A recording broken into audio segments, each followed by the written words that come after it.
நீங்கள் உங்கள் பிறந்த வீட்டு கௌரவத்தை காப்பாற்றணும், உங்கள் அண்ணன் பொண்ணு மானத்தை காப்பாற்றணும்.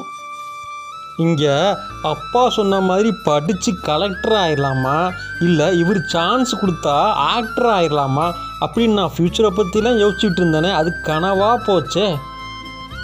ஆல்ரெடி தன் தங்கச்சியை கூட்டு போய் கல்யாணம் பண்ணதையே மறக்காமல் பகையாக இருக்காங்க. இதில் இதை வேற பண்ணால் நீ என் தங்கச்சியை கூட்டு போய் கேவலப்படுத்திட்ட, இப்போ உன் மகன் என் மகளை கூட்டு போய் இந்த ஊர் முன்னாடி என்னை அவமானப்படுத்திட்டான், நீயும் உன் குடும்பமும் என் குடும்பத்தை நாசமாக்குறதே பொழப்பாக வச்சுருக்கீங்க அப்படின்னு பகை பெரும்பகை ஆகாதா? பிறந்த வீட்டில் இருக்கும்போது அண்ணன் தம்பியை பற்றியெல்லாம் யோசிக்காமல் கிளம்பியாச்சு. இப்போ பூந்த வீட்டில் இருக்கும் போது புருஷனுக்கு தெரியாமல் கல்யாணத்தை பண்ணி வச்சாச்சு. அடுத்து இவங்க 2 பேரும் எப்படி நிம்மதியாக இருக்கா போகிறாங்கன்னு தெரியல.